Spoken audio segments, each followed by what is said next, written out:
Subscribe कीजिए हमारे channel को और बेल आइकन को प्रेस कर दीजिए ताकि आने वाली वीडियो हमारी आप तक पहुंचे सबसे पहले।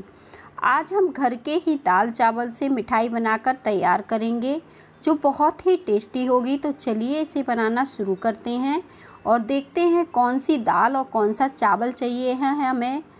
तो यहाँ पे मैंने 1/3 कप मूंग की दाल ली है और ये बिना छिलके वाली दाल है जिसे 2-3 घंटे पानी में भिगो दिया था धुलकर। ये फूल गई है, इस तरह से तोड़ें तो ये टूट रही है। तो इसी तरह से हमें दाल को लेना है। अब हमने साथ में चावल को भी पानी में भिगो दिया था और ये भी फूल गया है। पहले हमने चावल को अच्छे से धुल लिया था और फिर पानी में भिगो दिया था। ये भी हमारा अच्छे से फूल गया है। तो 2 से 3 घंटे लग जाते हैं इनको भिगोने में। जब ये फूल जाते हैं तभी हमें इनकी मिठाई बनानी है। अब हम इन्हें छान लेते हैं। तो मैं यहाँ पे दाल और चावल को एक साथ ही छान रही हूँ। आप चाहें तो इन्हें अलग अलग भी छान कर पीस सकते हैं। और दाल और चावल हमने दोनों एक ही मात्रा में ली हैं। जितनी दाल थी उतना ही हमने चावल लिया है, 1/3 कप। और उतना ही अब हम इसमें दूध डाल देंगे ताकि ये अच्छे से पिस जाए। अब हमने यहाँ पे घर के दूध से निकली हुई मलाई ली है। जो दूध पकाते हैं और जो मलाई ऊपर पड़ जाती है वही मलाई हमने यहाँ पे इस्तेमाल की है। और ये 2 दिन के दूध से निकली हुई मलाई है, करीब आधे कप है ये। अब हम इसे इस तरह से चला लेंगे। और जो दाल हमने पीसी थी देखें कितनी महीन बढ़िया से पीस के तैयार करके रखी है। इसी तरह से आपको पेस्ट बनाना है दाल और चावल का। अब मलाई की जगह आप घी का भी इस्तेमाल कर सकते हैं। जैसे क्या होता है कि कई घरों में मलाई नहीं होती है तो आप इसकी जगह घी का भी इस्तेमाल कर सकते हैं। आप इसमें 1/3 कप घी डाल दीजिए मलाई की जगह और इस मिठाई को बना लेंगे।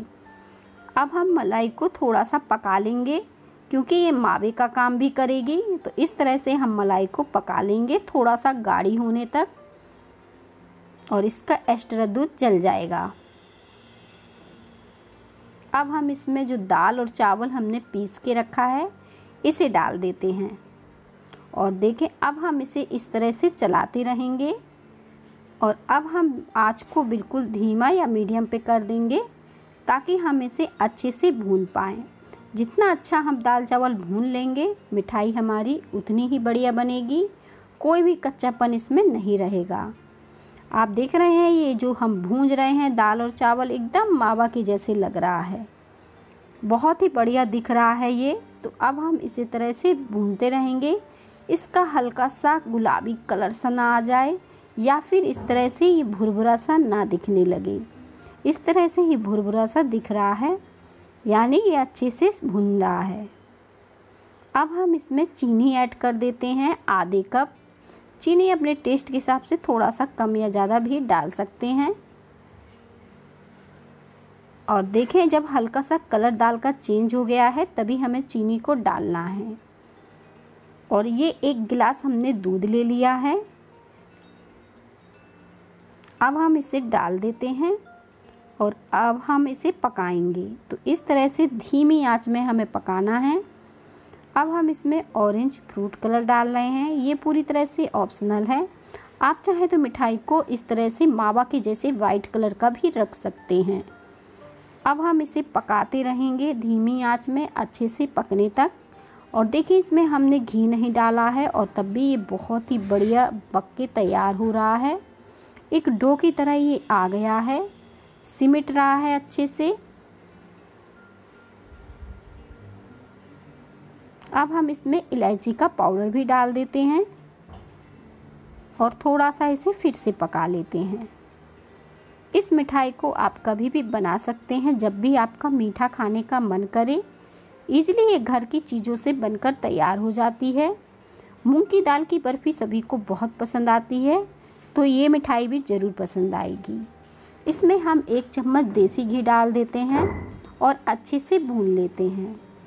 अगर आप मलाई का इस्तेमाल कर रहे हैं तो ये पूरी तरह से ऑप्शनल है क्योंकि मलाई में से भी घी निकलता है। लेकिन हम थोड़ा सा घी इसलिए डाल रहे हैं ताकि हमारी बर्फ़ी और भी स्वादिष्ट बने।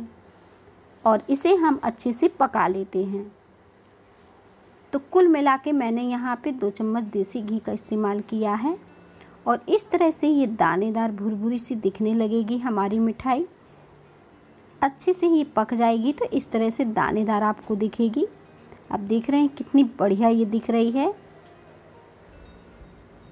और बाकी का घी भी हमने डाल दिया है, तो पूरा 2 चम्मच ही हमने यहाँ पे घी का इस्तेमाल किया है।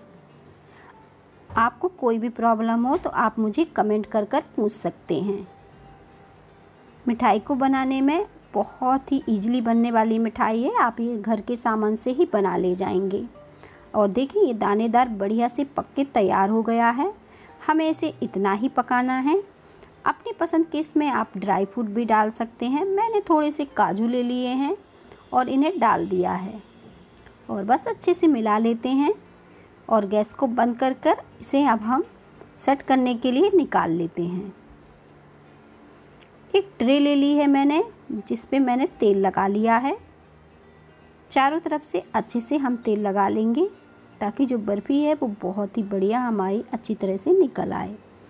और देखें ये मिश्रण भी अच्छे से दानेदार बढ़िया से पक के तैयार हुआ है।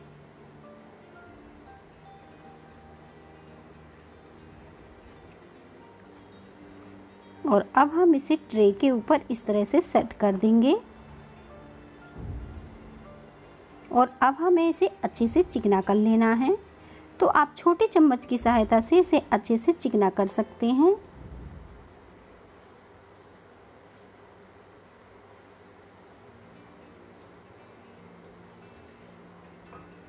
अच्छा सा चिकने करने के लिए आप चम्मच का भी इस्तेमाल कर सकते हैं या फिर इसी से आप चिकना कर सकते हैं।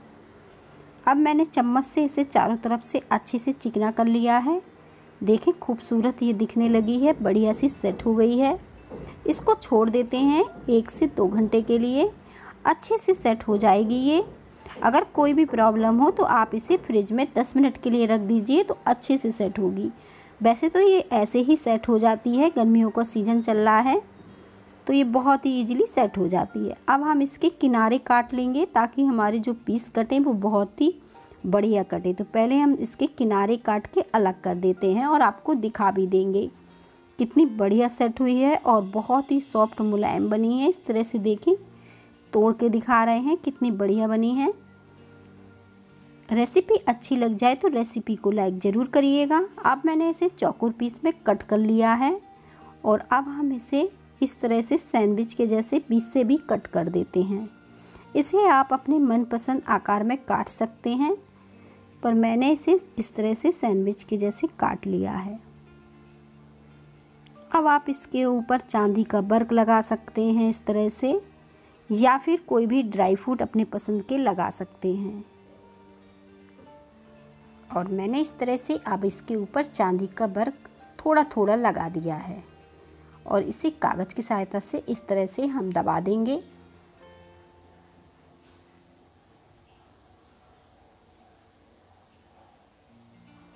और मिठाई हमारी बनके तैयार है। मिलेंगे इसी तरह की और नई नई रेसिपी के साथ।